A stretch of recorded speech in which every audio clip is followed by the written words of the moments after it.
दोस्तों स्वागत है आप सबका स्टैटिस्टिक्स की कॉर्नी वीडियो में। इस वीडियो में हम लोग एक नए टॉपिक को स्टार्ट करने वाले। हम लोग पढ़ेंगे यहाँ पर इंटरपोलेशन और एक्स्ट्रापोलेशन के बारे में। इस वीडियो में हम लोग अभी उसका कॉन्सेप्ट देखेंगे और मेथड्स देखेंगे कि कौन कौन से मेथड से इंटरपोलेशन और एक्स्ट्रापोलेशन की वैल्यूज़ को हम लोग कैलकुलेट कर सकते हैं। और नेक्स्ट वीडियो से फिर हम लोग उन मेथड्स को एक एक करके डिस्कस करना स्टार्ट कर देंगे। अब देखिए, हम लास्ट वाली जो वीडियो थी वहाँ पर हम लोगों ने अपना रिग्रेशन कंप्लीट कर लिया था। ठीक है, तो रिग्रेशन में हम लोगों ने क्या पढ़ा था कि हमारे पास में अगर दो वेरिएबल्स हैं, ठीक है, एक वेरिएबल एक्स है और एक वेरिएबल वाई है। अगर वेरिएबल एक्स वाई पे वेरिएबल वाई पे डिपेंड करता है तो हम लोग एक इक्वेशन बनाते थे जिसको हम लोग बोलते थे रिग्रेशन इक्वेशन। ये रिग्रेशन इक्वेशन होती थी, अगर एक्स वाई पे डिपेंड कर रहा है तो रिग्रेशन इक्वेशन हमारी बनती थी एक्स ऑन वाई, जहां पर हम लोग क्या करते थे, हम लोग एक्स की वैल्यू को एस्टिमेट कर देते थे on the basis of Y. दूसरी इक्वेशन हमारी बनती थी वाई ऑन एक्स, जहां पर वाई जो होता था वो डिपेंड करता था एक्स पे। तो यहाँ पर हमारी जो वैल्यू एस्टिमेट हम लोग करते थे वो हम लोग करते थे वाई की value on the basis of x. तो ये जो रिग्रेशन था वहां पर भी हम लोग एस्टिमेशन ही कर रहे थे। तो जो इंटरपोलेशन और एक्स्ट्रापोलेशन है वहां पर भी हम लोग क्या करेंगे, एस्टिमेशन ही करेंगे। डिफरेंस क्या आ जाता है यहाँ पर, देखिए यहाँ पर हमारे पास दो वेरिएबल थे और दोनों को हम लोग एक एक करके डिपेंडेंट और इंडिपेंडेंट ले रहे थे। मतलब जब आप एक्स ऑन वाई लेते हो, ठीक है, तो आप एक्स को डिपेंडेंट कर देते हो और वाई जो होता है वो उसको इंडिपेंडेंट कर देते हो। लेकिन जब आप वाई ऑन एक्स की बात करते हो तो वाई ऑन एक्स में आप वाई को डिपेंडेंट कर देते हो और एक्स को इंडिपेंडेंट बना देते हो। यहां पर हम लोग जब इंटरपोलेशन की बात करते हैं तो यहां पर हमारा एक फिक्स वेरिएबल होता है, वो होता है वेरिएबल एक्स, जिसको हम लोग हमेशा लेते हैं इंडिपेंडेंट। ठीक है, जो एक्स होता है वो हमेशा इंडिपेंडेंट होता है और वाई जो होता है वो हमेशा कैसा होता है, वो हमेशा डिपेंडेंट होता है। अब एक्स और वाई को एस्टिमेट कर मतलब एक्स और वाई में किसको हम लोग अज्यूम करेंगे कि जैसे यहाँ पर आप देख रहे होंगे यहाँ पर ईयर दिया और सेल्स दिए। अब इसमें से किसको एक्स लें और किसको वाई लें, तो जब भी आपको जिसकी वैल्यू एस्टिमेट करने के लिए दे रहा है, मान लो आपको अगर सेल्स की वैल्यू एस्टिमेट करने के लिए दे रहा है, देखिए ईयर तो सीधी सी बात है, तो नॉर्मल लॉजिक है कि ईयर डिपेंडेंट नहीं होगा, ठीक है। लेकिन अगर मान लीजिए दे भी देता क्वेश्चन तो हम लोग उसको भी निकालेंगे, खैर वो बात अलग है। अब अगर मान लीजिए सेल्स आपको उसमें एस्टिमेट करने के लिए देता है, आपको कहता है कि किसी एक ईयर की सेल निकाल के दिखाओ, तो जिसकी भी वैल्यू आपको, एक रूल बना लीजिए, जिसकी भी वैल्यू आपको एस्टिमेट करने के लिए दे रहा है वो वेरिएबल आपका वाई हो जाएगा और दूसरा वेरिएबल जिस पे डिपेंड कर रहा है वो हो जाएगा हमारा एक्स।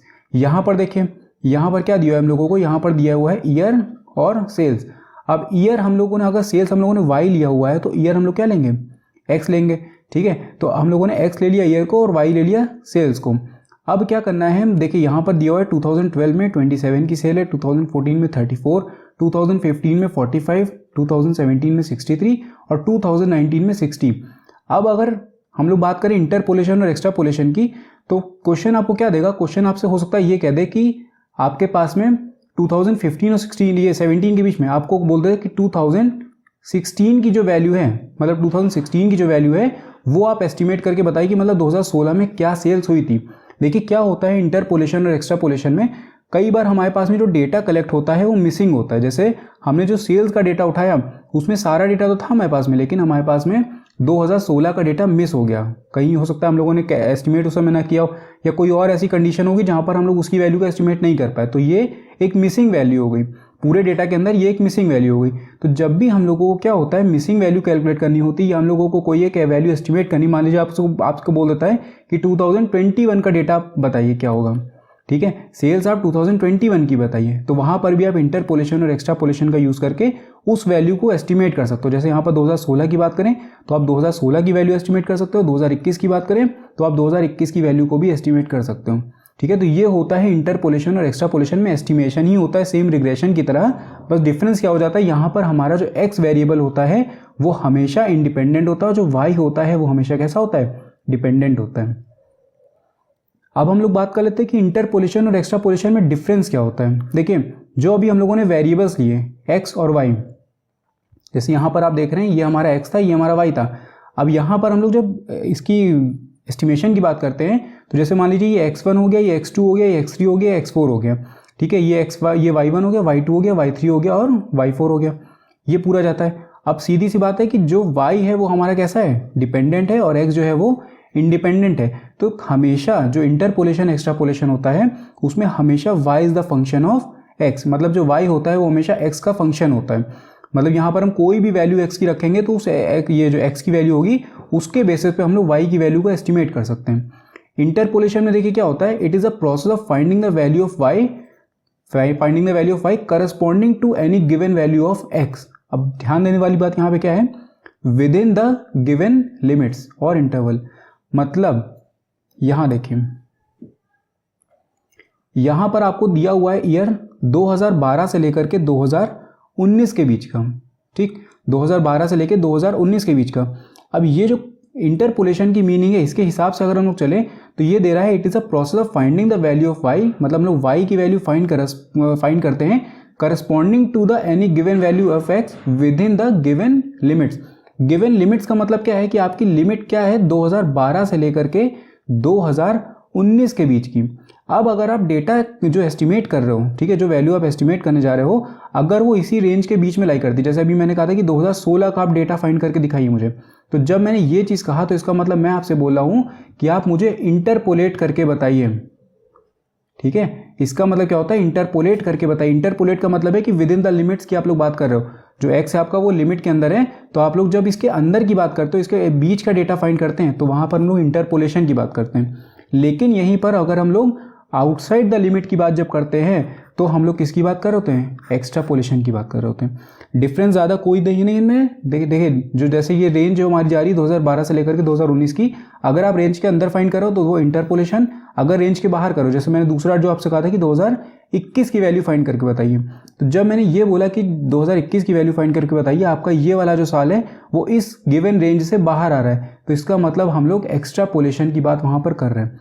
फॉर्मूले की बात अगर करें तो फॉर्मूले में कोई डिफरेंस नहीं होता। इंटरपोलेशन और एक्स्ट्रापोलेशन का जो फॉर्मूला होता है वो as it is same to same वही होता है जो इंटरपोलेशन में हम यूज़ करते हैं और जो एक्स्ट्रापोलेशन में। कोई फॉर्मूला में ऐसा डिफरेंस नहीं होता। बस बात क्या होती है, यहाँ पर हम लोग गिवन लिमिट की बात करते हैं और यहाँ पर हम लोग आउटसाइड द लिमिट की बात करते हैं। तो ये तो होगा इन दोनों के डिफरेंस की बात। अब देखिए अजम्पशंस के बेसिस पे, मतलब कुछ ऐसी अजम्पशन होती है जो कि इंटरपोलेशन और एक्स्ट्रापोलेशन कैलकुलेट करते समय हमें ध्यान रखनी पड़ती है। सबसे पहली जो ये अजम्पशन बोल रहे हैं वो कह रहे हैं definite and stable relationship between the variable.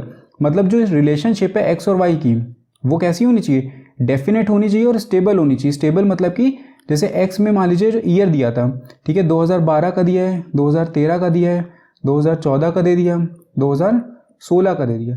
यहाँ पर आपको सेल बता दी। अब सेल मान लीजिए यहाँ पर 10 हुई है, यहाँ पर एकदम से जंप करके सेल हो गई 100, फिर यहाँ पे सेल गिर करके 1 हो गई। तो इस तरीके के सडन, देखिए जो सेकंड अजम्पशन है वो इसी पे, no sudden jumps in the value of dependent variable.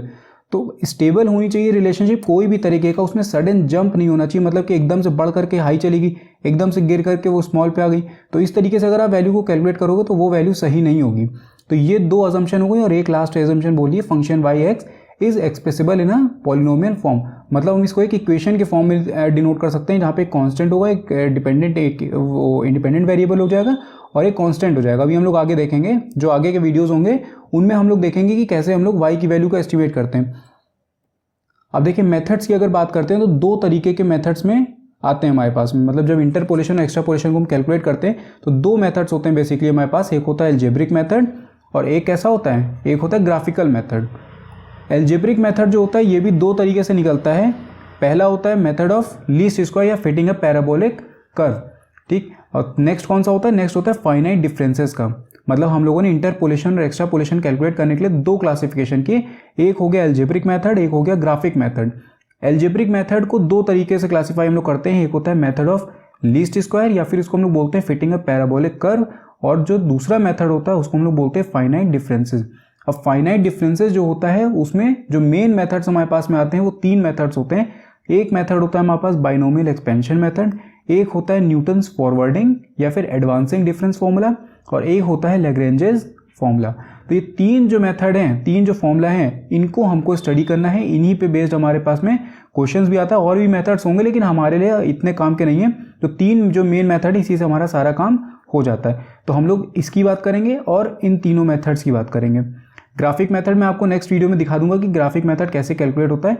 इतना ज़्यादा कोई उसमें होता नहीं, बस वही एक कर्व बना करके उसी के बेसिस पे हम लोग वैल्यू को एस्टिमेट कर देते हैं। मतलब यहाँ पर हम लोग वैल्यूज़ को प्लॉट करते हैं और उसी के बेसिस पे हम लोग एस्टिमेट करके निकाल लेते हैं उस वैल्यू को, ठीक है। तो ये पूरा था इंटरपोलेशन और एक्स्ट्रापोलेशन का कॉन्सेप्ट। आई होप आप लोगों को ये पूरा वीडियो पसंद आया होगा। कोई भी तरीके का डाउट हो कमेंट सेक्शन में आप मुझसे पूछ सकते हैं, और अगर आपने अभी तक चैनल को सब्सक्राइब नहीं किया तो चैनल को सब्सक्राइब कर दीजिएगा, क्योंकि आगे जो इसकी इंटरपोलेशन और एक्स्ट्रापोलेशन की वीडियोज़ हैं वो भी आने वाली हैं, ठीक है, तो मैं मिलता हूँ फिर आपसे नेक्स्ट वीडियो में। Thank you.